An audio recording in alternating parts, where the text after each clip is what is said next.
Red Line Logbook for Wistoria Chapter 50. And this chapter starts off in a flashback, actually, where we're seeing Sion's childhood. As a kid, because he was the oldest son of his family, his father basically told him what his role is going to be moving forward as he grows up. Apparently, their family symbol is the falcon, and apparently this represented the fact they were kind of a warlike people who got their revenge, destroyed their enemies, and did just a lot of fighting over the years. And apparently, after several generations, Sion's father is kind of sick of it. He decided that his generation will be the last to do this. Instead, going forward with Sion, the eagle will be a symbol of protection. Sion will protect his sister, his mother, and anyone else of importance to him.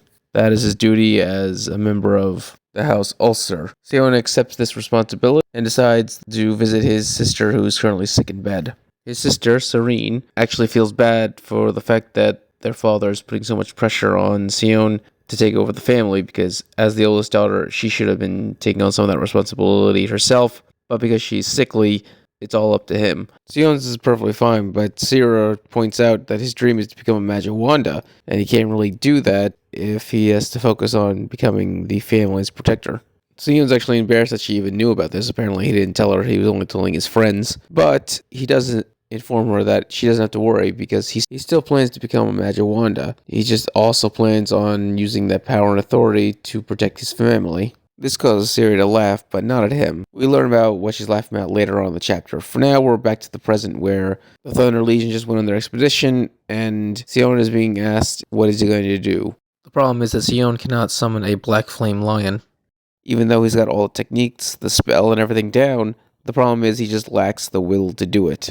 Carolot then produces a fire monster to attack Will. Will's able to fight it off, but Carolot is beginning to lose his patience, especially as Sion begins to doubt himself, thinking that it's impossible for someone who just started out learning such a powerful spell like the Black Flame Lion. And once again, it shows that Carolot might have the ability to read minds, because he immediately knows what Sion is thinking at that moment, and that he's actually doubting his ability to even learn something this advanced this early. But Carriot reminds Sion that there's no such thing as being ready. When you're in a life and death situation, you can either do it or you can't. That's all there is to it. And the only reason Sion has survived up to this point is because he was lucky enough to have such a strong friend, specifically talking about Will. Basically, he's trying to provoke Sion to see if he can grow or not. But as I said before, he's running out of patience, and so he decides to summon his Flame Black Lion, and he tells Sion he's going to attack him with full force, and if he doesn't find a way to block this, he's going to die.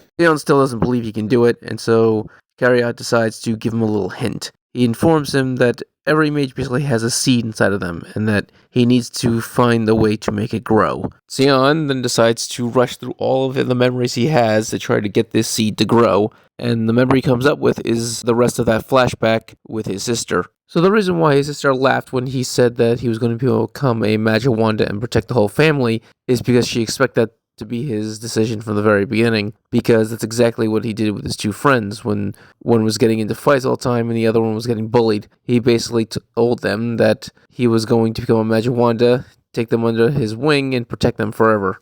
And so that's who Sion is. He's a protector. And so he begins to think in the present that maybe that's who he is. Maybe that's what makes his seed grow, is being a protector. He wants to protect everyone. And then he thinks of Will, and he goes, I also wanted to protect... No, I didn't. I don't want to protect Will. I want to surpass him. And that's when Sion realizes what makes his seed grow is his competitive nature with Will, and his desire to basically stand next to Will as an equal.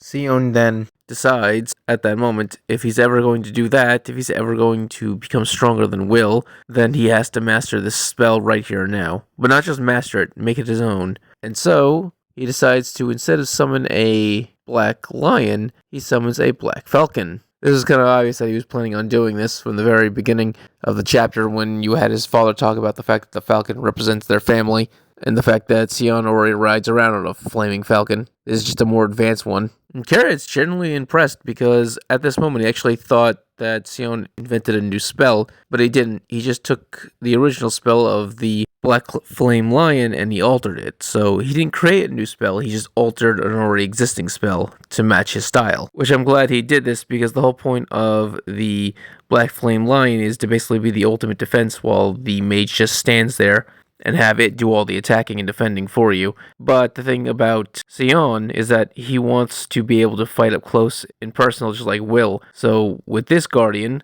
his Black Flame Phoenix, he can fly up right into the enemy's face and blast them with as many spells as he feels like it, which is a much more Sion thing to do, and I'm really glad he went with this route. So that's when the lion and the phoenix collide, and the phoenix wins. It rips apart the lion. And of course, Carriot's happy with this situation. He actually laughs at it. He does acknowledge the fact that he did put as little magic into his lion as possible, so that's why the phoenix was able to rip it apart. But still, the point is, Sion was able to water his seed and finally evolve as a warrior, as a mage. Carriot decides to praise Sion and even pats him on the head. Sion freaks out and thinks this might be a trap of some kind, which kind of offends Carriot. He's like, I've been training you this whole time. I've even given you hints, and you still think I'm the traitor? And so Sion demands that he now give up the information he promised to give since he was able to fulfill his mission. And Carriot's response is, okay, fine. He then burns their faction's emblem right off of Sion's cloak.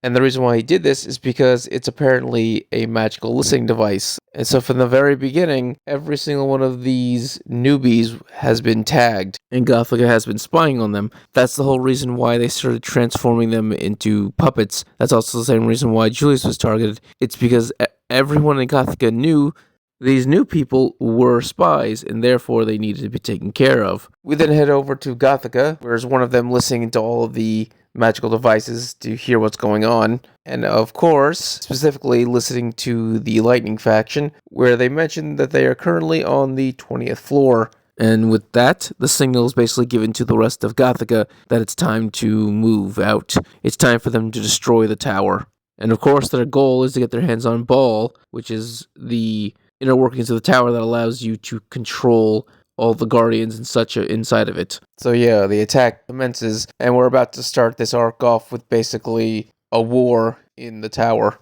where the good guys won't be able to tell if their enemy is actually a traitor or just a puppet, because it's going to be a giant battle, so they're not going to have time to be able to smell these people to see if they smell like flowers. So yeah, the next chapter is going to be so action-packed. I can't wait. It's going to be fighting almost every single page, I guarantee it. I'm guessing it's going to be a lot like the festival arc, but way more intense because these are high-level mages in the tower, so there's going to be a whole lot more death and destruction. But hey, that's a month away. Until then, if you enjoyed this video, subscribe, give it a thumbs up so you can enjoy more Wistoria and other my things. Thank you, and have a great day.